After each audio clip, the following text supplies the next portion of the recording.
Good morning. आज हम start कर रहे हैं आगे के जो अपने क्वेश्चंस हैं, important questions for your exam. First question देखिए, a specific recognition sequence identified by endonuclease enzyme. अब देखो, आप लोगों को ये पता होना चाहिए एंडोन्यूक्लियेज एंजाइम का फंक्शन क्या होता है। एंडोन्यूक्लियेज एंजाइम है वो डीएनए को कट करता है स्पेसिफिक साइट्स पे, ठीक है। एंडोन्यूक्लियेज को हम क्या बोलते हैं? Molecular scissor. क्या बोलते हैं? Molecular scissor. अब यहां पे आप लोगों से ये क्वेश्चन पूछा गया है कि एंडोन्यूक्लियेज एंजाइम डीएनए को कहां से कट करता है, ठीक है। तो ऑप्शन देखो क्या दिया हुआ है। Degenerate primer, no. Okazaki sequence, no. Palindromic sequence, yes, ये बिल्कुल सही है।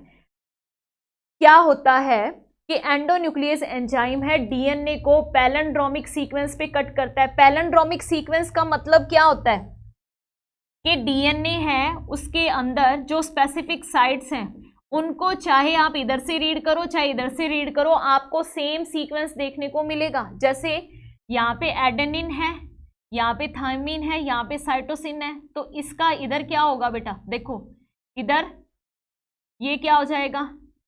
Adenine, thymine, cytosine. इसका अपोजिट क्या हो जाएगा? यहाँ पे थायमिन। थायमिन का अपोजिट क्या हो जाएगा? एडेनिन। और साइटोसिन का अपोजिट क्या हो जाएगा? ग्वानिन। अब ये तो क्या है? एडेनिन का थायमिन, थायमिन का एडेनिन, साइटोसिन का ग्वानिन। ये क्या है? एक दूसरे के कंप्लीमेंट्री हो गए। क्या हो गए? कंप्लीमेंट्री। पैलिंड्रोमिक सीक्वेंस के अंदर जैसे आप लोग एग्जांपल लो, मलयालम, मलयालम, ठीक है। तो इधर भी एम है, इधर भी एम है, इधर भी ए है, इधर भी ए है। तो इस वाले सीक्वेंस को क्या बोलते हैं? पैलिंड्रोमिक सीक्वेंस बोलते हैं। जब डीएनए सेगमेंट को आप इधर से रीड करो, इधर से रीड करो, तो आपको अगर सेम साइट मिल रही है, सेम टाइप के आपको क्या मिल रहे हैं? नाइट्रोजन बेसेस मिल रहे हैं, तो उसे बोलते हैं पैलिंड्रोमिक डीएनए, ठीक है। जैसे इसका एक एग्जांपल और ले सकते हो, ए बी सी, ठीक है। और अगर आपने इधर से रीड किया तो भी एबीसी आ रहा है, और अगर इधर से रीड करो तो भी एबीसी आए, तो ये क्या है? पैलिंड्रोमिक सीक्वेंस बन जाता है जब दोनों तरफ नाइट्रोजन बेसिस क्या हो? एक दूसरे के अपोजिट। नेक्स्ट क्वेश्चन देखिए, द फ्रूट हैज 8 क्रोमोसोम। बहुत ही इंपॉर्टेंट क्वेश्चन है आप लोगों के एग्जाम्स के लिए। एक फ्रूट के अंदर 8 क्रोमोसोम है, ठीक है। वो क्या है? 2n है। और उसमें बोल रहा है कि during interphase the mitosis if the number of chromosome at G1 phase is 8। अब देखो पहले भी 8 है, G1 फेज के अंदर भी 8 है, तो इन्होंने बोला है S फेज के अंदर क्रोमोसोम नंबर कितने हो जाएंगे? एक चीज आपको याद रखनी है कि क्रोमोसोम नंबर है वो हमेशा सेम रहता है बेटा, कभी भी हमारे अंदर क्रोमोसोम नंबर बदलता नहीं है, ठीक है। यहाँ पे 8 है, यहाँ पे 8 है, तो यहाँ पे भी क्या रहेगा? 8 ही रहेगा। नेक्स्ट देखिए,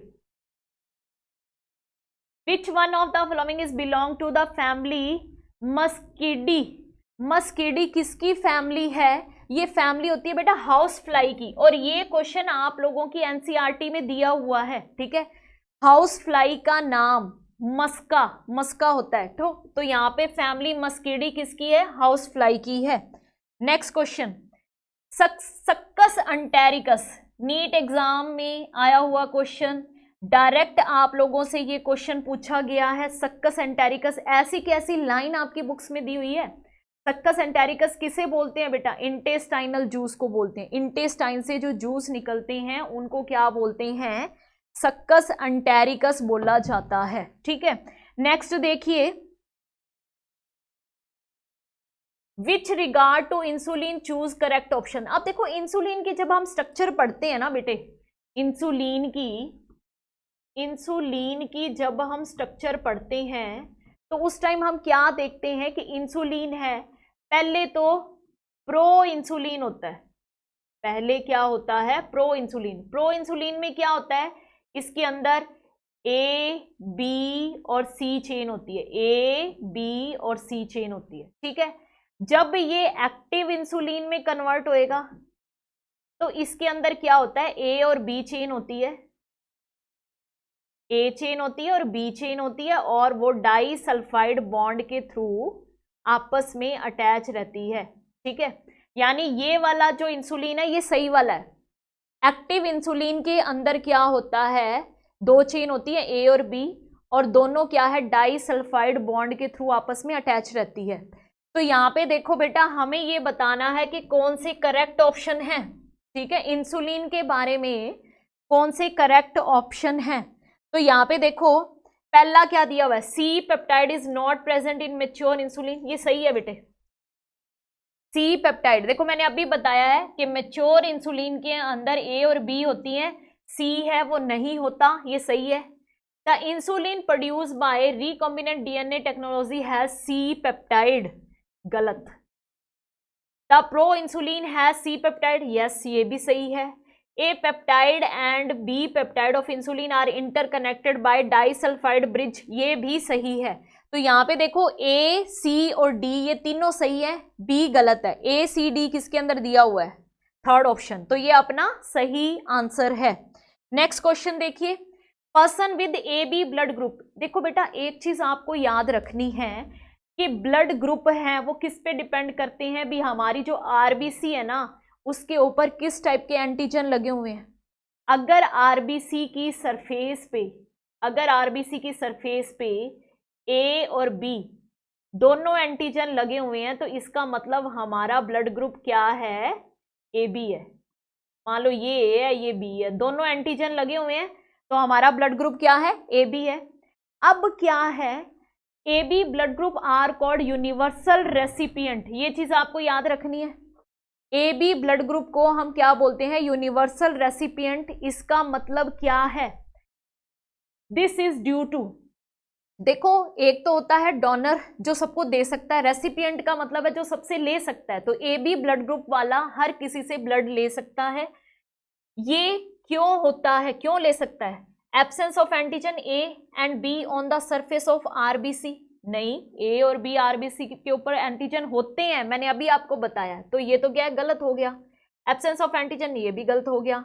presence of antibodies anti A and anti be on the, present नहीं होते। इसका आंसर क्या आएगा बेटा, ये absence of antibodies anti A and anti be in plasma. अब देखो, अगर हमारे अंदर एंटीबॉडी नहीं होंगे ना तो ही हम हर किसी से ब्लड ले सकते हैं। एंटीबॉडी क्या करते हैं बेटा, एंटीबॉडी नाम से ही पता चल रहा है, किसी भी बॉडी के अपोजिट।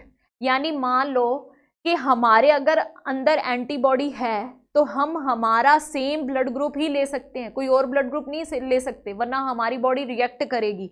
एंटीबॉडी क्या है, अटैक करते हैं कि भाई ये दूसरा कैसे हमारी बॉडी के अंदर आ गया। ठीक है, तो यहाँ पे क्या है, एंटीबॉडी नहीं होता, इसीलिए ए बी ब्लड ग्रुप सबसे ब्लड ले सकता है। तो इसका आंसर क्या आएगा, fourth. Next, in a cross between a male and female both heterozygous for sickle cell anaemia. आपको याद रखना है, बीमारी आते ही सिकल सेल एनीमिया क्या है, ऑटोसोमल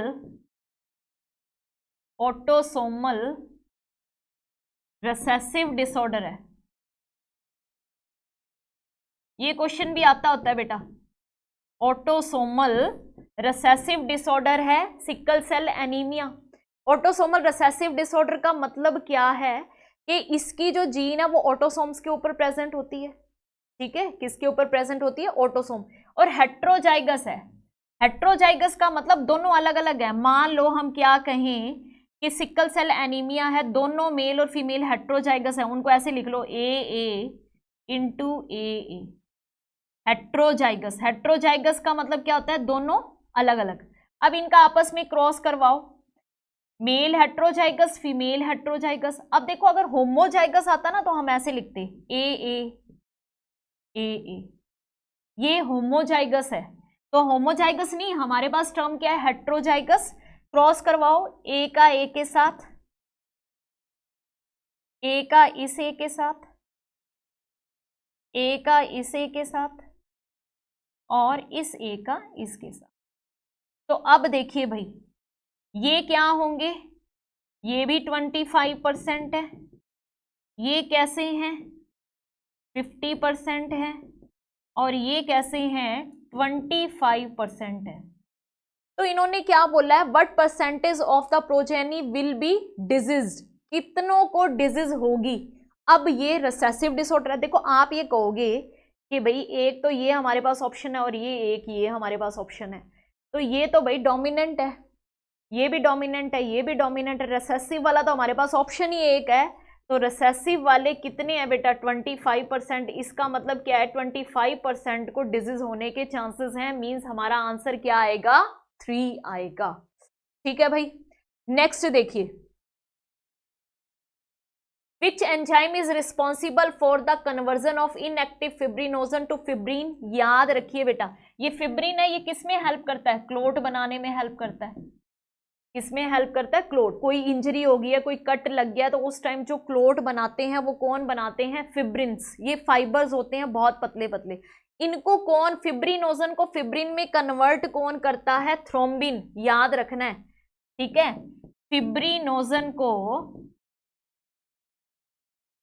फिब्रिन में कन्वर्ट कौन करता है, थ्रोम्बिन,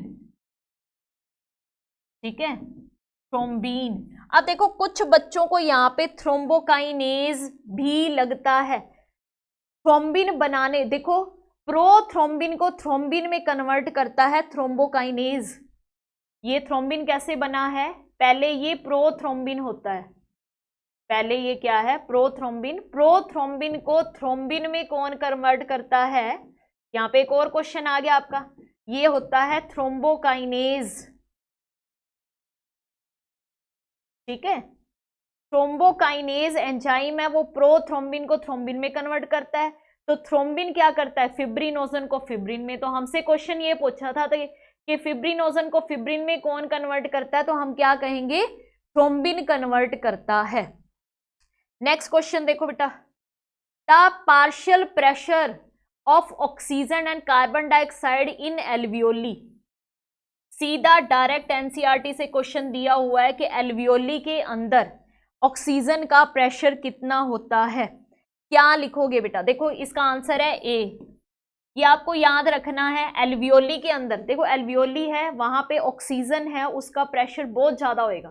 कितना होएगा 104, और प्रेशर ऑफ कार्बन डाइऑक्साइड कितना होता है 40। ये याद रखना है आपको। एल्वियोली क्या होती है, इस तरीके से सैक लाइक स्ट्रक्चर्स होती हैं, इनके अंदर प्रेशर है वो ऑक्सीजन का कितना होता है 104, और CO2 का कितना होगा 40 होगा। ठीक है, एनसीईआरटी की लाइन है डायरेक्ट। नेक्स्ट देखिए, chorionic auto immune disorder affecting neuromuscular junction. देखो इन्होंने क्या बताया है, ऐसी बीमारी जिसके अंदर नर्व्स और मसल्स के बीच में जो कनेक्शन है वो वीक हो रहा है। इस न्यूरोमस्कुलर जंक्शन क्या हो रहा है, अफेक्ट हो रहा है, जिससे हमें थकान हो रही है, वीकनेस आ रही है, पैरालाइसिस भी हो सकता है। ठीक है, थकान, वीकनेस और पैरालाइसिस भी हो सकता है। तो यहाँ पे देखो बेटा, इस बीमारी को क्या बोलते हैं, मिस्थीनिया ग्रेविस। क्या बोलते हैं, मिस्थीनिया ग्रेविस, जिसके अंदर क्या है, नर्व्स और मसल्स, नर्व्स और मसल्स के बीच में जो कनेक्शन है वो क्या हो जाता है, वीक हो जाता है। ठीक है, तो उसकी वजह से क्या है, थकान रहने लग जाती है, हमें पता ही नहीं चलता है काम करी जा रहे हैं, कोई मतलब वीकनेस आ जाती है, पैरालाइसिस भी हो सकता है। जब न्यूरॉन्स हैं वो मैसेज नहीं देंगी तो कैसे काम करेंगे, है ना। नेक्स्ट क्वेश्चन देखिए, which is the only enzyme that has capability to catalyze initiation, elongation and termination of the process of transcription। देखो इतना लंबा क्वेश्चन है, आपको बस ये याद रखना है, ट्रांसक्रिप्शन में कौन सा एंजाइम हेल्प करता है, ट्रांसक्रिप्शन में हेल्प करता है DNA dependent RNA polymerase. Transcription होता क्या है बेटा, डीएनए से मैसेंजर आरएनए का बनना, डीएनए से मैसेंजर आरएनए का बनना क्या है बेटा, ट्रांसक्रिप्शन है।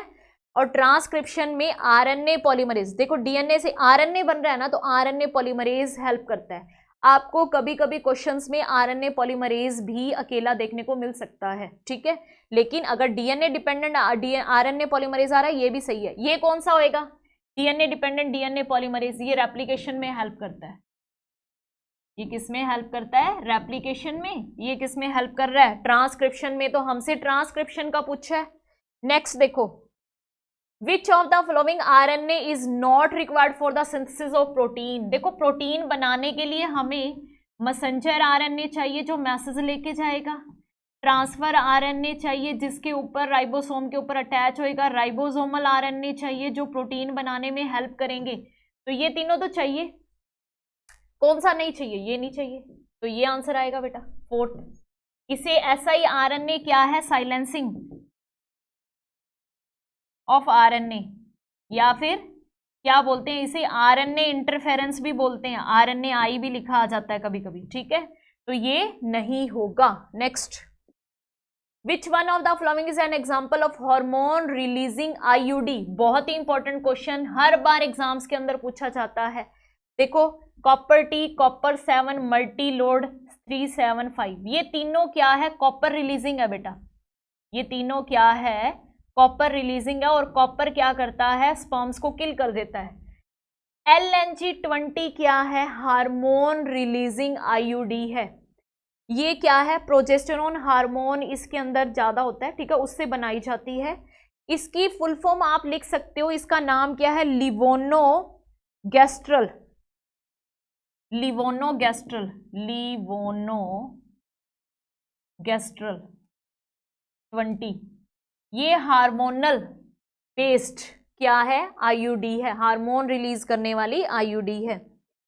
इफ एडेनिन मेक्स 30%, देखो ये क्वेश्चन, इस टाइप का क्वेश्चन हमेशा आपको एग्जाम में देखने को मिलेगा। एडेनिन कितना दिया हुआ है बेटा? 30% दिया हुआ है। आपको ये पता होना चाहिए एडेनिन और थाइमिन है वो बराबर होते हैं, साइटोसिन और ग्वानिन है वो इक्वल होते हैं। अब एक चीज याद रखनी है, एडेनिन, थाइमिन, साइटोसिन और ग्वानिन ये चारों क्या होते हैं? 100% होते हैं बेटा। चारों क्या है? 100%। एडेनिन 30 दिया है तो थाइमिन भी क्या होएगा बेटा? थाइमिन है वो भी 30 होएगा। अब ये कितने हो गए? 30 और 30 60 तो हो गए, यानी हमारे पास 100 में से 60 को माइनस कर दो, कितने रह गए? 40 रह गए। तो भाई ये दोनों क्या होंगे? 20-20 होंगे। क्या होंगे? 20-20। तो यहाँ पे थाइमिन हमारे पास 30, साइटोसिन 20 और ग्वानिन भी क्या आएगा? 20। देखो भाई 30-20-20, आंसर क्या आएगा? थर्ड। नेक्स्ट क्वेश्चन देखो बेटा, मैचिंग आ गई। ये कहां से है? माइक्रोब्स इन ह्यूमन वेलफेयर से क्वेश्चन लिया गया है। इसके अंदर हमें क्या करनी है? मैचिंग करनी है। देखो एस्परजिलस नाइगर, इसके अंदर क्या आएगा? एस्परजिलस नाइगर है सिट्रिक एसिड। सिट्रिक एसिड हमें किससे मिलता है? एस्परजिलस नाइगर से। अब देखो बेटा फर्स्ट का थर्ड एक के अंदर ही है, यानी आंसर अपने पास क्या आएगा? 15 का आंसर क्या आएगा? ए आ जाएगा, ठीक है। तो आगे देखो एसिटोबैक्टर एसिटी, नाम से ही पता चल रहा है। देखो aceti acetic acid, butylicum butyric acid, lactobacillus lactic acid. बहुत ही सिंपल और इजी क्वेश्चन, और इसका आंसर क्या आएगा? First. Next question, read the following statements. इन सारी स्टेटमेंट्स को रीड करना है और हमें क्या बताना है? करेक्ट आंसर बताना है बेटे। क्या बताना है? करेक्ट आंसर बताना है। 16 नंबर में देखो पहली स्टेटमेंट देखो बेटा, मेटाजिनेसिस इज ऑब्जर्व्ड इन हेलमेंथिस। देखो मेटाजिनेसिस क्या होता है? बॉडी के अंदर सेगमेंटेशन होना। हेलमेंथिस के अंदर नहीं होता बेटा सेगमेंटेशन, हेलमेंथिस में नहीं होता। सेगमेंटेशन हमें आर्थ्रोपोडा, एनेलिडा और मोलस्का में देखने को मिलता है। इकाइनोडर्मिट्स आर ट्रिप्लोब्लास्टिक, ये बिल्कुल सही है, ट्रिप्लोब्लास्टिक है वो इकाइनोडर्म से ही शुरू होता है, तो ये आपका सही है। Round worms have organ system level of organisation, ये भी सही है। उसके बाद में comb plate present in ctenophores help in digestion, no digestion में हेल्प नहीं करती, ये लोकोमोशन में हेल्प करती हैं। किसमें हेल्प करती हैं? लोकोमोशन में हेल्प करती हैं, ये भी गलत हो गया। वाटर वेस्कुलर सिस्टम है वो इकाइनोडर्म्स में होता है, ये बहुत ही इंपॉर्टेंट है। बहुत सारे कंपटीशन एग्जाम्स में ये क्वेश्चन देखने को मिलता है कि वाटर वेस्कुलर सिस्टम है वो किसका करेक्टर है? इकाइनोडर्मेट्स का करेक्टर है, ठीक है। तो यहाँ पे अपने पास आंसर है बी, सी और ई है, वो करेक्ट है। बी, सी और ई करेक्ट है, यानी अपना आंसर क्या आएगा बेटा? 4th आएगा। नेक्स्ट क्वेश्चन देखिए, 17 नंबर क्वेश्चन यहाँ पे दिया हुआ है। क्या दिया है? स्पर्म के बाइंडिंग का, स्पर्म बाइंडिंग मैमल्स के अंदर रिसेप्टर्स है वो कहाँ पे होते हैं? स्पर्म बाइंडिंग के जो रिसेप्टर्स हैं वो जोना पेल्लुसिडा पे होते हैं। ठीक है, जोना पेल्लुसिडा किसकी लेयर है बेटा? एग की लेयर है। तो एग की लेयर के ऊपर ZP3 इस तरीके से यहाँ पे क्या है? रिसेप्टर्स लगे होते हैं, जिन्हें आप क्या बोलते हैं? ZP3 जोना पेल्लुसिडा पे लगे होते हैं, जो स्पर्म को बाइंड करने में हेल्प करते हैं। नेक्स्ट क्वेश्चन हमारे पास फिर से मैचिंग का आ गया है। मैचिंग के अंदर देखो यहाँ पे इन्होंने क्या दिया हुआ है? मेटामरिज्म। मेटामरिज्म का मतलब क्या होता है? बॉडी के अंदर सेगमेंटेशन होना। ये किसके अंदर होता है? एनेलिडा में। ठीक है, अभी मैंने आपको बताया था मेटामरिज्म है वो करेक्टर है, वो 3 फाइलम्स का है। किस किस का है? एनेलिडा, आर्थ्रोपोडा और मोलस्का। इन तीनों का करेक्टर है क्या? मेटामरिज्म। तो एनालिड्स आ गए। ठीक है, तो ए का थर्ड, अभी तो भाई सेकंड और थर्ड ऑप्शन के अंदर ए का थर्ड दिया हुआ है। नेक्स्ट देखिए, कैनाल सिस्टम किसके अंदर प्रेजेंट होता है? कैनाल सिस्टम किसमें है? पोरीफेरा। ठीक है, फर्स्ट फाइलम है जिनके अंदर आप देखते हैं कैनाल सिस्टम। कॉम्प्लेट्स किसके अंदर होती हैं? टीनोफोरा के अंदर। और नीडोब्लास्ट किसके अंदर होता है? सिलेंट्रेट्स के अंदर। तो ये ऑप्शन देखो बेटा, ये आएगा आपका सी आंसर। ठीक है, नेक्स्ट देखिए 19 नंबर क्वेश्चन क्या दिया है? इरिथ्रोपोएटिन हार्मोन कहां से सिक्रीट होता है? देखो, इरिथ्रोपोएटिन हार्मोन है वो आरबीसी के सिंथेसिस में हेल्प करता है। ठीक है, आरबीसी की फॉर्मेशन में हेल्प करता है। और ये कहां से सिक्रीट होता है? एनसीईआरटी में डायरेक्ट दिया हुआ है, juxtaglomerular cells of kidney. Kidney की स्पेशल टाइप की सेल्स होती हैं जिन्हें हम क्या बोलते हैं? Juxtaglomerular cells. उनसे क्या है? इस हार्मोन का सिक्रीशन होता है। नेक्स्ट, वनरल डिजीज, ये कौन सी डिजीज होती है बेटा? अगर ये आपको पता है तो ही आप इस क्वेश्चन को कर पाएंगे। ये है एसटीडी, सेक्सुअली ट्रांसमिटेड डिजीज है। ठीक है, अब इन्होंने बोला है कि ये कैसे फैलती हैं? Using sterile needle? नो, बिल्कुल भी नहीं। ठीक है, transfusion of blood from infected person? Yes, हो सकती है। जैसे भाई अपन एड्स के लिए पढ़ते हैं ना, एड्स कैसे फैलता है? भी जिसको एड्स है उसका ब्लड चढ़ गया, अगर उसके कोई नीडल लगी है उसी से इंजेक्शन लगा दिया तो। ठीक है, इस टाइप से। तो एसटीडीज हैं उनके अंदर एड्स भी आता है। तो यहाँ पे आप, अगर आपको वो आता है तो आप आराम से कर सकते हैं। तो इसके अंदर देखो, बी सही है। इन्फेक्टेड मदर से बच्चे को हो सकता है? यस। किसिंग से? नहीं होता है। इनहेरिटेंस? नहीं होता है। तो इसका आंसर बी और सी आएगा बेटा, यानी थर्ड इसका आंसर है। नेक्स्ट देखो, इनमें से कौन सा इनकरेक्ट है? किसके लिए? कॉकरोच के लिए। कॉकरोच के लिए इनकरेक्ट। तो देखो इन्होंने पहला क्या बता रखा है? A ring of gastric caeca is present at the junction of mid gut and heart. पहला ही गलत है भैया, पहला ही रॉन्ग है। गैस्ट्रिक सिका कहां पे होते हैं बेटा? ये फोरगट और मिड गट के बीच में होते हैं। ठीक है, मिड गट और हाइंड गट के बीच में तो क्या होता है? मेल्पिजियन ट्यूब्यूल्स होते हैं जो वेस्ट प्रोडक्ट्स को रिलीज करते हैं। तो गैस्ट्रिक सिका कहां पे होते हैं? ये होते हैं फोरगट और मिड गट के बीच में। ठीक है, तो यहाँ पे इन्होंने क्या लिख रखा है? इन्होंने लिख रखा है मिड गट और हाइंड गट। तो ये पहला गलत हो गया। ये क्या है? Hypopharynx lie with in the cavity enclosed by the mouth. ये भी सही है, ये भी सही है, ये भी सही है। तो इसका आंसर क्या आएगा? फर्स्ट आएगा। ठीक है, नेक्स्ट देखिए, इसमें हमें मैचिंग करनी है। यहां पे देखो पहला क्या है? फाइसेलिया। फाइसेलिया क्या है बेटा? लिविंग फॉसिल है। लिमुलस, लिमुलस को क्या कहते हैं हम? इसके अंदर नहीं बेटा, एक मिनट, फाइसेलिया है। ये क्या है? मैन ऑफ वॉर बोलते हैं इसको, Portuguese, man of war. Limulus को क्या बोलते हैं? Living fossil. इसको ऐसे याद कर रखा था, एल से एल। लिमुलस को क्या बोलते हैं? Living fossils. एनसाइक्लोस्टोमा, एनसाइक्लोस्टोमा को क्या बोलते हैं? हुकवॉर्म। और पिंक टाडा क्या है? पर्ल ऑयस्टर है। ठीक है, ऐसे याद करना है। जैसे फाइसेलिया, प्रोटूग्यूज, पी से पी, एल से एल। ठीक है, फिर दो आपको पिंक टाडा का याद रख लो, पर्ल, पी से पी, है ना, पर्ल, पिंक टाडा, pearl. Next, which one of the following organism bear hollow and pneumatic long bones? अब देखो, आपको ये पता होना चाहिए बेटा, न्यूमेटिक बोन्स क्या होती हैं? खोखली हड्डियां। किसकी होती हैं? किन की हड्डियों के अंदर हवा भरी हुई होती है? ये होते हैं बेटा बर्ड्स। ठीक है, न्यूमेटिक बोन्स किसके अंदर होती हैं? बर्ड्स के अंदर होती हैं। तो अब आपको ये पता होना चाहिए कि इनके अंदर ये कौन कौन से दिए हुए हैं। ठीक है, नियोफ्रॉन क्या है? ये बेटा बाज, गिद्ध वगैरह वो होते हैं। ठीक है, यानी ये बर्ड्स हैं, ये हो सकता है। आगे देखो, हेमीडेक्टिलस, ये लिजर्ड है। मैक्रोपस है, ये क्या है? मतलब माउस के टाइप होते हैं।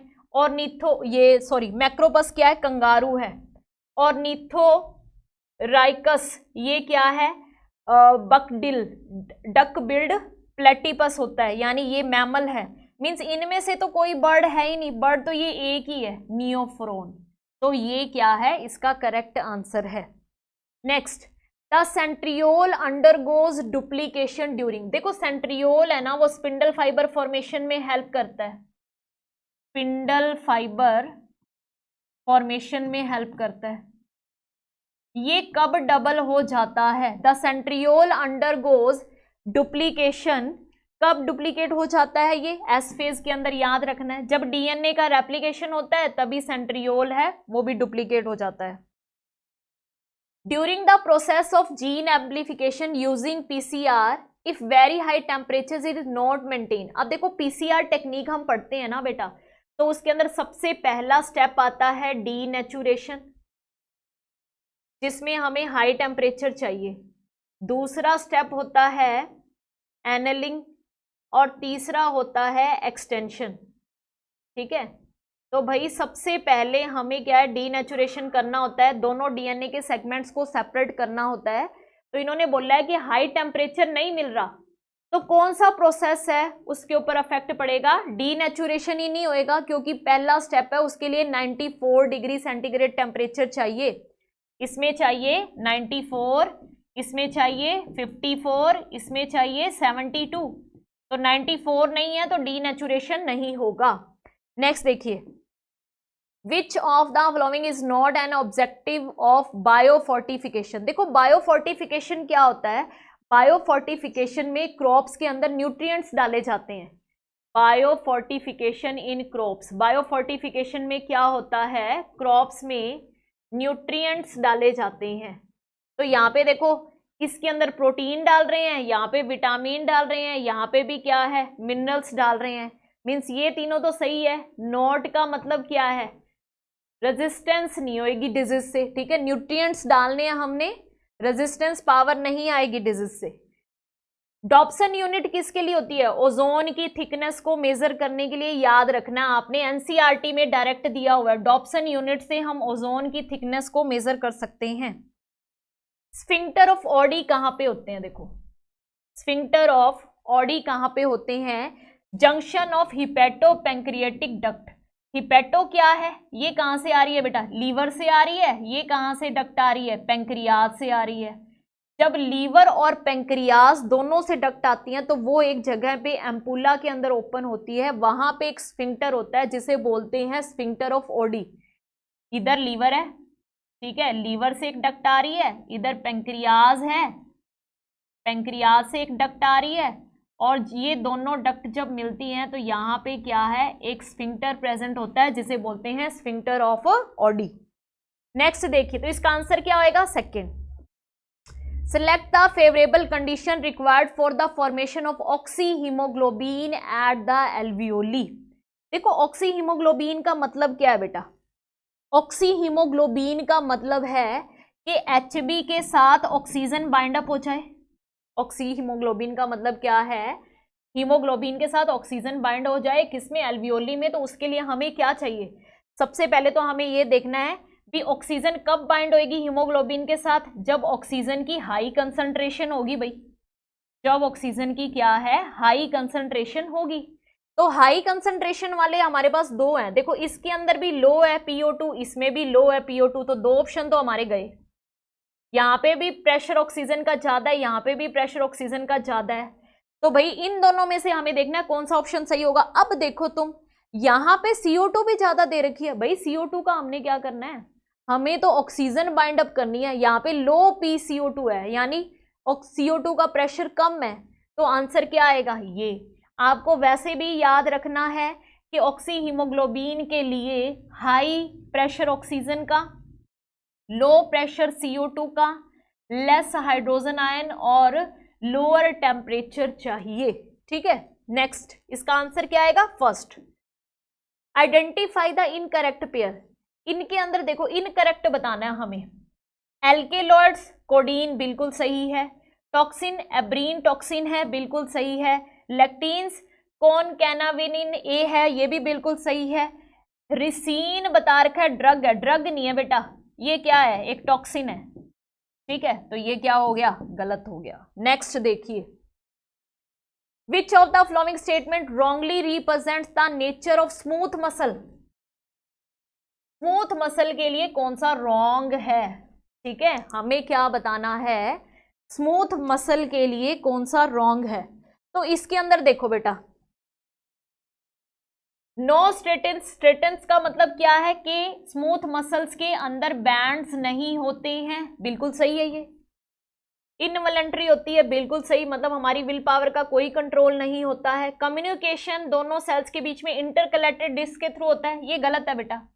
इंटरकलेटेड डिस्क हैं, ये कार्डियक मसल्स में होती हैं, किसमें होती हैं, कार्डियक मसल्स के अंदर होती हैं। मसल्स 3 टाइप की पढ़ी है ना हमने, skeletal, smooth and cardiac. Intercalated disc होती है कार्डियक मसल्स के अंदर, ठीक है, तो इसका आंसर क्या आएगा बेटा, 3। Okay, next, for effective treatment of the disease, disease का हमने ट्रीटमेंट करना है, अर्ली डायग्नोज करना है, क्या करना है, अर्ली डायग्नोज, हम बहुत जल्दी किसी बीमारी का पता लगाना चाहते हैं, तो इसके लिए क्या होता है, मॉलिक्यूलर डायग्नोसिस होता है बेटा, क्या होता है, मॉलिक्यूलर डायग्नोसिस। मॉलिक्यूलर डायग्नोसिस के अंदर क्या कुछ होता है, देखो बेटे, मॉलिक्यूलर डायग्नोसिस के अंदर यूज की जाती है technique PCR, polymerase chain reaction, ELISA और रिकॉम्बिनेंट DNA टेक्नोलॉजी, ठीक है, ये 3 टेक्निक्स हैं जो मॉलिक्यूलर डायग्नोस, मतलब मॉलिक्यूलर डायग्नोस का मतलब क्या है, DNA, RNA, जीन की स्टडी करके, तो ये 3 टेक्निक्स हैं अर्ली डायग्नोज की, इनमें से हमारे पास ऑप्शन एक ही है, एलिसा टेक्निक।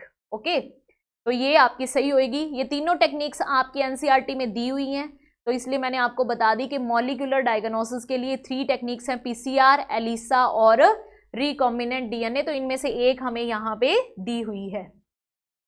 मैचिंग वाला क्वेश्चन आ गया बेटा आगे। मैचिंग के अंदर देखो यहाँ पे क्या आएगा,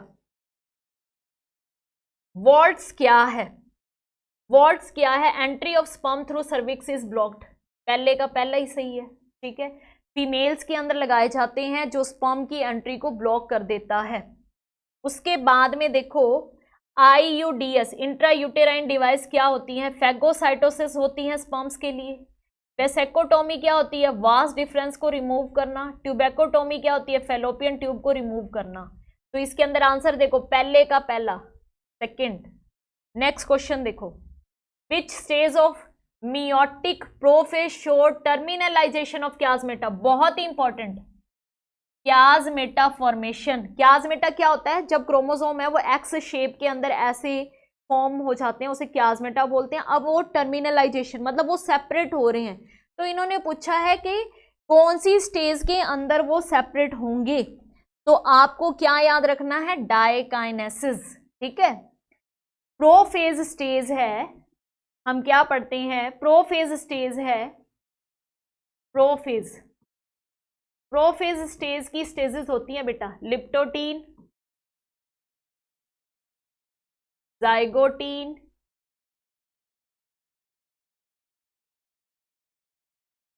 पेकाइटीन,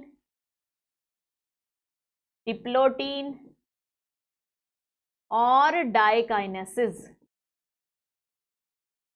तो लास्ट स्टेज होती है जहां पे उनका टर्मिनलाइजेशन हो जाता है, वो कौन सी है? डाइकाइनेसिस। तो इसका आंसर क्या आ जाएगा बेटा? Third, diakinesis. बहुत बार ये क्वेश्चन भी आया हुआ है कि इनकी जो प्रोफेज की जो स्टेजेस हैं उनको सीक्वेंस वाइज अरेंज करो, ठीक है। तो वो क्या होंगी? लिप्टोटीन, जाइगोटीन, पेकाइटीन, डिप्लोटीन और डाइकाइनेसिस। नेक्स्ट देखो, विच of the these is not an important component of initiation of parturition in human. देखो पार्चुरेशन क्या होता है? बेबी के बर्थ का होना, ठीक है, उसे क्या बोलते हैं? पार्चुरेशन। तो इन्होंने क्या बोला है? Which of these is not, जो जरूरी नहीं है। अब देखो एस्ट्रोजन और प्रोजेस्टेरोन तो बहुत जरूरी हैं जब बेबी का बर्थ हो रहा है, ठीक है। प्रोस्टाग्लैंडिन्स है, ये भी बनते हैं। ऑक्सीटोसिन है, ये भी होता है। प्रोलैक्टिन का रिलीज होना कोई जरूरी नहीं है, ये बाद में भी रिलीज हो सकता है, ठीक है। नेक्स्ट देखो, MOET, इसकी फुल फॉर्म पे भी क्वेश्चन आया हुआ है बेटे। MOET की फुल फॉर्म क्या होती है? Multiple ovulation embryo transfer technology, ठीक है। आपको बस यहां तक याद रखना है, मल्टीपल ओव्यूल एम्ब्रियो ट्रांसफर, ठीक है। मल्टीपल ओव्यूल का मतलब समझ रहे हो? बहुत सारे ओव्यूल्स, बहुत सारे एग होने चाहिए उसके अंदर। तो ये टेक्निक है, ये किसके अंदर की जाती है? ये काऊ वगैरह के अंदर की जाती है। देखो इसके अंदर क्या होता है? Cow is administered hormones having LH like activity for super ovulation. बिल्कुल सही है कि काऊ को क्या है? ल्यूटिनाइजिंग हार्मोन है, वो बहुत ज्यादा दे दिया जाता है ताकि उसके अंदर ज्यादा एग रिलीज हो, सुपर ओव्यूलेशन हो, ठीक है। ये बिल्कुल सही है। काऊ इड about 6 to 8 eggs at a time. Cow is fertilised by artificial insemination, ये भी सही है, ये भी सही है। Fertilise eggs are transfer to surrogate mother at 8 to 30। क्या बोल रहा है इन्होंने? अच्छा नोट, ठीक है भाई, यहाँ पे देखो, ठीक है ठीक है। विच of the following is not a step in multiple ovulation embryo transfer technology. Note बताना है हमें कौन सा स्टेप नहीं है।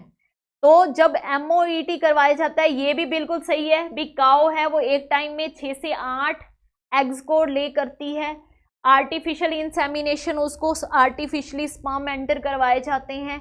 और जब वो एम्ब्रियो 8 से 32 सेल के हो जाते हैं तो वो सैरोगेट मदर के अंदर ट्रांसफर होते हैं, ये भी सही है, ठीक है। अब यहाँ पे ये वाला गलत क्यों है? देखो भाई, इसका आंसर क्या आएगा बेटा? फर्स्ट आएगा, cow is administered hormones having LH like activity for super evolution. भी उन्होंने क्या बोला है? LH को हम बाहर से दे देंगे तो सुपर ओव्यूलेशन होना शुरू हो जाएगा, ठीक है। कि administrated hormones having LH like activity for super ovulation. तो ये क्वेश्चन क्या है? गलत है, ठीक है। ये वाला जो अपना पॉइंट है ये क्या है? गलत है। बाकी तीनों क्या है? सही है। 38 का देखो, इसके अंदर इन्होंने क्या बताना है बेटा? वही सब फिर से क्या है? मैचिंग करनी है हमें।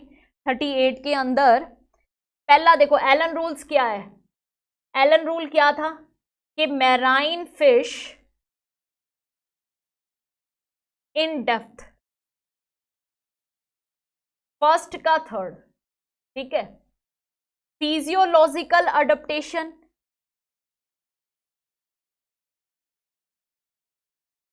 फर्स्ट का, इसके अंदर क्या आएगा? एक मिनट, एलन रूल क्या है यहाँ पे? डिजर्ट लिजर्ड के अंदर देखना मिलता है। फिजियोलॉजिकल अडेप्टेशन है marine fish eight depth. Behavioural adaptation इसके अंदर क्या है? Kangaroo rat. और बायोकेमिकल अडेप्टेशन किस में देखने को मिलती है? पोलर सील के अंदर देखने को मिलती है। इसका ये बिल्कुल सही है भाई, एलन रूल, डेजर्ट लिजर्ड, यानी इसका आंसर कौन सा आएगा बेटा? थर्ड, ठीक है।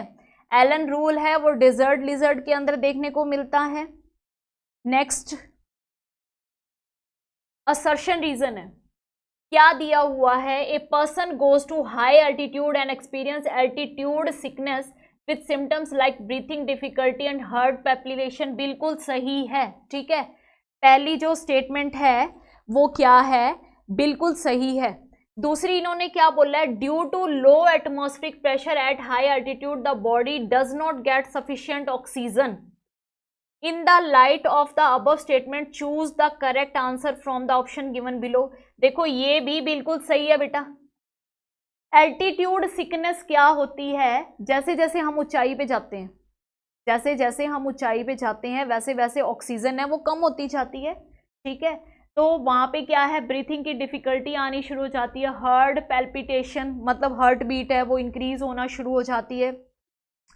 ये किसकी वजह से होता है, due to low atmospheric pressure at high altitude the body does not get sufficient oxygen. देखो ये होता किस लिए है, ये इसलिए होता है कि बॉडी को ऑक्सीजन नहीं मिल पाती, लेकिन यहाँ पे क्या है, आरबीसी, एल्टीट्यूड सिकनेस में क्या होता है, आरबीसी है वो इंक्रीज हो जाती है, आरबीसी क्या हो जाती है, इंक्रीज हो जाती है, ठीक है। तो यहाँ पे इन्होंने क्या बोला है, both A and R true, बिल्कुल सही है। R is the correct explanation of A, ये भी बिल्कुल सही है, ठीक है। आगे वाली तो अपने को रीड करने की जरूरत ही नहीं है, दोनों स्टेटमेंट्स बिल्कुल सही हैं। नेक्स्ट क्वेश्चन देखिए बेटा, following are the statements with reference to lipids. Lipids के बारे में दिया हुआ है बेटे, किसके बारे में दिया हुआ है, लिपिड्स के बारे में दिया हुआ है। हमें क्या बताना है, लिपिड्स के लिए कौन सी करेक्ट है, करेक्ट स्टेटमेंट्स बतानी है। तो पहला देखो, lipids have only single bond, गलत है भाई। इनके अंदर क्या है, डबल बॉन्ड होते हैं, ट्रिपल बॉन्ड होते हैं, सिंगल बॉन्ड तो होता ही नहीं है। लेसिथिन इज ए फॉस्फोलिपिड, ये सही है। Try hydroxy propane is glycerol, ये भी सही है। आल्मिटिक एसिड हैज 20 कार्बन, 20 नहीं होते बेटा, यहाँ पे 16 होते हैं। आर्किडिनोइक एसिड के पास 20 होते हैं, ठीक है। तो अपने पास बी और सी सही है, बाकी तीनों क्या हैं, गलत, बी और सी सही। नेक्स्ट क्वेश्चन देखो, मैचिंग आ गई है फिर से, मैचिंग वाले इतने क्वेश्चन आए हैं ना, ठीक है। देखो भाई इसके अंदर स्कैपुला, अब ये क्या दी हुई है, ये बोन्स वगैरह दी हुई है। स्कैपुला क्या है, ट्राइएंगुलर फ्लैट बोन होती है बेटा, ट्राइएंगुलर फ्लैट बोन। तो यहाँ पे देखो अब हमारे पास दो ऑप्शन है, थर्ड और फोर्थ, दोनों के अंदर दिया हुआ है, अभी नहीं पता चलेगा हमें कि आंसर कौन सा है, ठीक है। नेक्स्ट देखो, क्रेनियम क्या है, क्रेनियम फाइब्रस जॉइंट्स हैं, ये सही है, पी का थर्ड।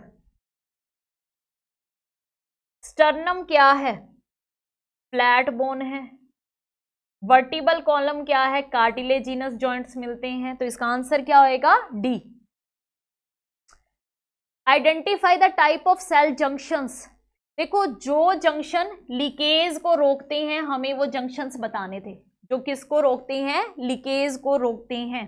तो यहाँ पे लीकेज को रोकने वाले जंक्शन क्या है, टाइट जंक्शन, एक तो ये आपके एनसीईआरटी में दिया हुआ है, tight junction and gap junction, ठीक है। ये किसको रोकते हैं, लीकेज को रोकते हैं, ठीक है। नेक्स्ट देखिए, स्टेटमेंट दी हुई है, the codon AUG goes for methionine and phenyl, no बेटा गलत है, ठीक है। AUG है वो मिथ्योनाइन को कोड करता है, फिनाइल एलानिन को कोड नहीं करता है। दूसरा है AA and AAG both codons code for amino acid lysine. तो यहाँ पे देखो 43 के अंदर आपको आंसर क्या मिलेगा, statement 1 is incorrect, statement 2 is correct, यानी ये सही है हमारा और ये गलत है। तो इसके अंदर ये आएगा, स्टेटमेंट 1 इज इनकरेक्ट और स्टेटमेंट 2 इज करेक्ट या ट्रू। नेक्स्ट देखिए, विच of the following secret the hormones relaxin during the later phase of pregnancy. Relaxin का सिक्रीशन कौन करता है, देखो बेटा 44 के अंदर क्या दिया हुआ है, रिलैक्सिन का सिक्रीशन कौन करता है। अब भाई ग्राफियन फॉलिकल तो पहले ही खत्म हो जाती है, फीटस भी नहीं करता, इन दोनों में से है corpus luteum, uterus. Corpus luteum इसका बिल्कुल सही आंसर है। यूट्रस से कौन से हार्मोन का सिक्रीशन होता है। Following are the statement about prostomium of earthworm. इसके अंदर देखो बेटा it serve as a covering for mouth, बिल्कुल सही है। प्रोस्टोमियम है वो माउथ की कवरिंग होती है। It help to open cracks in the soil, ये भी बिल्कुल सही है, मिट्टी के अंदर दरारें वगैरह बनाने में हेल्प करता है। It is one of the sensory structure, ये भी सही है। पहला सेगमेंट है ये गलत है, तो ए बी सी तीनों सही है। A B C, A first answer आएगा इसका। ए बी सी तीनों ही सही हैं। नेक्स्ट देखो, which one of the following statement about histogen is wrong. Histogen क्या है? डीएनए बाइंडिंग प्रोटीन है। हिस्टोजन क्या है? डीएनए बाइंडिंग प्रोटीन है। 8 ऑक्टामर से मिलके बना होता है, बिल्कुल सही है। एसिडिक होता है, गलत है, क्योंकि डीएनए भी एसिडिक है भाई, तो उसको बाइंड करने वाला एसिडिक नहीं होता। Histogen are rich in amino acid lysine and arginine, बिल्कुल सही है। ये क्वेश्चन भी एक बार आप लोगों की नीट एग्जाम में आया हुआ है, कंपटीशन एग्जाम के अंदर, कि लाइसिन और आर्जिनिन है वो दोनों क्या है, हिस्टोजन के अंदर होते हैं। Histogen carry positive charge in the side chain, ये भी बिल्कुल सही है। यानी इसका आंसर क्या आएगा बेटा? बी आएगा। नेक्स्ट देखो, during muscular contraction which of the following event occur. जब मसल्स का कॉन्ट्रैक्शन होता है तो कौन सा इवेंट होता है? एच जोन डिसअपियर, यस सही है। ए बैंड वाइडर, गलत। I band reduce in width, सही है। Myosin hydrolyse ATP releasing the ADP, ये भी सही है, एटीपी की जरूरत पड़ती है। Z line attach to actin are pulled inward, ये भी सही है। ठीक है, तो इसका आंसर क्या आएगा? ए सी डी ई, ए सी डी ई, इसका आंसर क्या आएगा? फर्स्ट आएगा। ठीक है, उसके बाद में देखो बेटा next question, ADA, ADA enzyme की अगर कमी है तो हमारा इम्यून सिस्टम काम नहीं करता। ठीक है, इम्यून सिस्टम का डिसफंक्शन हो जाएगा, तो इम्यून सिस्टम वाला डिसफंक्शन ए। नेक्स्ट देखो, यहाँ पे हमें क्या करना है? मैचिंग करनी है। अडप्टिव रेडिएशन, अडप्टिव रेडिएशन है ये किसमें देखने को मिली थी? डार्विन फिंचेस के अंदर, एनसीईआरटी में दिया हुआ है। अडप्टिव रेडिएशंस किसमें देखने को? अडप्टेशन मतलब वहां पे गैलापागोस आइलैंड के ऊपर जितनी भी फिंचेस रहती थी उन्होंने अपनी चोंच की शेप को क्या कर लिया था? अलग अलग कर लिया था। फर्स्ट का फोर्थ पहले में ही दिया हुआ है। ठीक है, सेकेंड कॉन्वर्जेंट इवोल्यूशन है, ये किसके अंदर देखने को मिलता है बेटा? बी का, wings of butterfly and birds. Divergent evolution देखने को कहां पे मिलेगा? Bones of forelimb in man and whale. Evolution by anthropogenic action, इसका आएगा ए। ठीक है, ये बेटा कोवर्जेंट और डाइवर्जेंट आपको याद रखना है। कोवर्जेंट क्या है? Wings of butterfly and birds, यानी दोनों की क्या है? काम तो सेम है, उड़ना, लेकिन स्ट्रक्चर अलग। कोवर्जेंट में फंक्शन सेम, स्ट्रक्चर अलग। डाइवर्जेंट फंक्शन अलग अलग, स्ट्रक्चर सेम। ठीक है, दोनों याद रखने हैं। नेक्स्ट देखो, 50 नंबर क्वेश्चन आ गया है, इसमें भी हमें क्या मैचिंग करनी है। फाइलरेसिस डिजीज किससे होती है? व्यूचेरिया ब्रोंकफटाई। ए का थर्ड, ए का थर्ड, ए की ऑप्शन दिया हुआ है। उसके बाद में amoebiasis, entamoeba histolytica. Pneumonia, pneumonia क्या है? Haemophilus influenza. Ringworm, trichophyton. Next देखिए, plasmid PBR 320 has PST first. इन्होंने क्या बोला है? पीबीआर है 322, हम उसके अंदर क्या होती है? एम्फीसिलिन रेजिस्टेंट जीन होती है, एएमपीआर। हमने वो काट के बेटा निकाल दी, हमने वो काट के निकाल दी, वहां पे बीटा ग्लैक्टोसाइडेज की जीन डाल दी। तो इन्होंने आपसे पूछा है कि क्या होगा? It will not be able to confirm ampicillin, बिल्कुल सही है। ठीक है, इसका आंसर यही आएगा कि उसके ऊपर उसमें एम्फीसिलिन रेजिस्टेंट जीन नहीं होएगी, वो काम नहीं करेगी, क्योंकि हमने वो कट करके निकाल दी, वहां पे हमने कोई बीटा ग्लैक्टोसाइडेज की जीन डाल दी, तो एम्फीसिलिन रेजिस्टेंट जीन है वो उसके अंदर कंफर्म नहीं हो पाएगी। ठीक है, ये इसका आंसर 51 का आंसर बेटा फर्स्ट ही आएगा। नेक्स्ट देखो, आइडेंटिफाई द करेक्ट स्टेटमेंट, इसमें हमें क्या है, करेक्ट स्टेटमेंट बतानी है। In capping methyl guanosine triphosphate is added to the 3 end of the HNRNA, बिल्कुल सही है। RNA polymerase bind with rho factor of terminate, no terminate पे नहीं, इनिशिएशन पे होता है। कोडिंग स्ट्रैंड, बाकी सारे गलत हैं बेटा, अपने को तो करेक्ट बतानी थी। करेक्ट यही है कि जब HNRNA बनता है तो उसके 3 एंड के ऊपर क्या लगता है, कैपिंग किसके थ्रू होती है, कैपिंग किसके थ्रू होती है, मिथाइल ग्वानोसिन के थ्रू होती है। ठीक है, नेक्स्ट देखिए,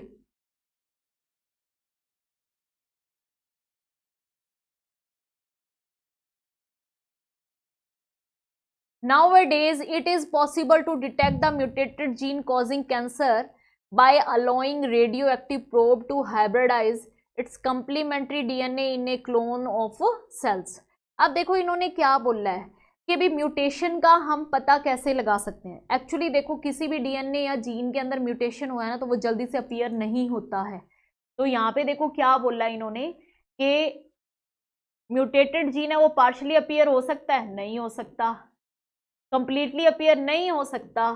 ठीक है, म्यूटेटेड डज नॉट अपीयर, हाँ भी म्यूटेटेड जीन है वो कभी भी अपीयर नहीं होता क्योंकि उसका कभी भी हमारे पास कंप्लीमेंट्री नहीं होता। हमें क्या पता किसके अंदर म्यूटेशन हुआ है। ठीक है, तो इसका आंसर क्या आएगा, थर्ड आएगा। नेक्स्ट देखो, इन द एक्सपोनेंशियल ग्रोथ, ये आपको रिएक्शन दे रखी है anti is equal to N0ERT, इसके अंदर ई बताइए, ई पूछा है, ई क्या है, base of natural logarithm. Next देखो, सेलेक्ट द करेक्ट पेयर, हमें करेक्ट पेयर बताना है बेटा। यहाँ पे इन्होंने क्या बोला है, large colourless empty cells in the epidermal cells, subsidiary cell नहीं होती, ये क्या होती हैं, बुल्ली फॉर्म सेल्स होती हैं, ये क्या होती हैं, बुल्ली फॉर्म सेल्स। तो ये बेटा गलत है। ठीक है, पहला हमारे पास गलत है। In dicot leaves vascular conjunctive bundles are surrounded tissue by large thick walled cell, conjunctive tissue. आगे देखो, अभी हम और देखते हैं, cells of medullary rays intrafascicular that form part of cambium और cambial ring, loose parenchyma cells rupturing the epidermis, यहाँ पे क्या दिया हुआ है, shape epidermis shaped opening in bark, spongy parenchyma and forming a lens shape opening in bark। तो यहाँ पे आप देखिए बेटा अपना क्वेश्चन कौन सा होगा, ये इसके अंदर डाइकोट लीव्स के अंदर वेस्कुलर बंडल। एक्चुअली इस क्वेश्चन को सही तरीके से यहाँ पे कंजक्टिव बंडल नहीं आएगा। ठीक है, cells of medullary rays, cambial rings, intrafascicular नहीं आएगा, loose parenchyma cells rupturing the epidermis shaped opening in bark, ये सही है बेटा आपने। बाकी ये तीनों क्या हैं, इसके अंदर गलत है। ठीक है, यहाँ पे ये भी गलत है, डाइकोट लीव्स के अंदर जो वेस्कुलर बंडल है उसे कंजक्टिव नहीं बोलते हैं। Rail cells of medullary rays intrafascicular नहीं होती हैं। ठीक है, पैरेनकाइमा की जो रप्चरिंग सेल्स है वो लेंटिसेल्स बनाती है, ये बिल्कुल सही है। तो इसके अंदर अपना करेक्ट पेयर कौन सा आएगा बेटा, फोर्थ आएगा। 55 का क्या आएगा, फोर्थ आएगा। ठीक है, नेक्स्ट क्वेश्चन देखिए, in some members of which of the following pair of families pollen grains retain their viability. देखो पॉलन ग्रेन्स की वायबिलिटी किन के अंदर होती है, पोएसी के अंदर तो बिल्कुल भी नहीं होती बेटा। पोएसी है, इनके पॉलन ग्रेन की वायबिलिटी बहुत ही कम होती है, थोड़े टाइम के लिए जिंदा रहते हैं। तो अपना आंसर क्या आएगा, रोजिएसी एंड लेग्यूमिनेसी इसके अंदर बिल्कुल सही ऑप्शन है। नेक्स्ट देखो, what is the role of RNA polymerase third. देखो बेटा याद रखना है, आरएनए पॉलीमरेज थर्ड है ना वो ट्रांसफर आरएनए के लिए होता है। तो ट्रांसफर आरएनए वाला ऑप्शन देखो, राइबोसोमल आरएनए ये नहीं होगा, ट्रांसफर आरएनए ये होगा, बाकी नहीं होंगे। ठीक है, यहाँ पे messenger RNA, SN RNA, transfer RNA वाला एक ही ऑप्शन है। तो आरएनए पॉलीमरेज थर्ड है, ये ट्रांसफर आरएनए पे वर्क करता है। विच of the following statement is incorrect, इनमें से हमें ये बताना है कि कौन सी स्टेटमेंट इनकरेक्ट है। देखो भाई, पहला क्या दिया हुआ है, both ATP and NADPH2 are synthesised during non cyclic photophosphorylation, बिल्कुल सही है। Stroma lamellae have photosystem first only and lack NADP reductase enzyme. Grana lamellae have both photosystem first and photosystem second. Cyclic photophosphorylation involve both photosystem first and photosystem second. इनके अंदर हमें incorrect बतानी है, incorrect ये है, cyclic के अंदर photosystem first और फोटोसिस्टम सेकेंड दोनों इन्वॉल्व नहीं होते, बाकी अपनी तीनों क्या है बेटा, सही है। ठीक है, नेक्स्ट देखो, विच of the following statement is correct. पहला क्या दिया हुआ है इन्होंने कि दो सेल्स का जब फ्यूजन होता है उसे कैरियोगैमी कहते हैं, नो बेटा, ठीक है, उसे कैरियोगैमी नहीं कहते, कैरियोगैमी तो न्यूक्लियस के फ्यूजन को बोलते हैं। ये लाइन आपकी डायरेक्ट एनसीईआरटी में दी हुई है कि प्रोटोप्लाज्म में टू मोटाइल और नॉन मोटाइल गैमीट्स आपस में फ्यूज होते हैं, उसे प्लाज्मोगैमी कहते हैं, ये बिल्कुल सही है। हमें क्या है, करेक्ट बतानी थी। Organism depend on living plants, उन्हें पैरासाइट बोलते हैं, स्पोरोफाइट नहीं बोलते हैं।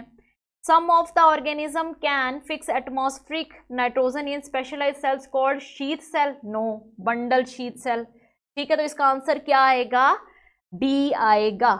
नेक्स्ट देखो बेटा, मैचिंग करनी है हमें। यहां पे देखो, प्रोटीन्स किससे मिलके बने होते हैं, पेप्टाइड बॉन्ड्स, ए का फोर्थ, दो ऑप्शन है, अभी हमें और देखते हैं। ठीक है, unsaturated fatty acid double bond होते हैं, बिल्कुल सही। न्यूक्लिक एसिड क्या है, न्यूक्लिक एसिड में कौन से बॉन्ड होते हैं बेटा, न्यूक्लिक एसिड में होते हैं फॉस्फोडाइएस्टर बॉन्ड, पॉलीसैकेराइड्स में ग्लाइकोसिडिक बॉन्ड, ए आंसर आएगा। नेक्स्ट देखो, डीएनए फिंगरप्रिंटिंग में, जब डीएनए फिंगरप्रिंटिंग का यूज देखो, बहुत सारे इश्यूज हैं, कोई पेरेंटल इश्यूज हैं, कोई अगर किसी का मर्डर हो गया, उन टाइप के इश्यूज को सॉल्व करने के लिए डीएनए फिंगरप्रिंटिंग का यूज किया जाता है। इसके अंदर क्या है, VNTRS, variable number of tandem repeats, हमें यहाँ पे रिपीट्स देखने होते हैं। ठीक है, तो रिपीटेटिव डीएनए हमें यहाँ पे चेक करना होता है, तो आंसर क्या आएगा इसका, सेकंड। नेक्स्ट देखो बेटा, हमें क्या करना है, मैचिंग करनी है। मैचिंग के अंदर देखो यहाँ पे क्या बताया है, नाइट्रोकोकस राइजोबियम देखो बेटा, राइजोबियम हमने सबने पढ़ा हुआ है, राइजोबियम क्या करता है, एटमॉस्फेरिक नाइट्रोजन को किस में कन्वर्ट करता है, अमोनिया के अंदर, नाइट्रेट को नाइट्राइट में कन्वर्ट करता है, डीनाइट्रिफिकेशन। देखो सारे बैक्टीरिया के यहाँ पे अपने को वो दे रखे हैं नाम।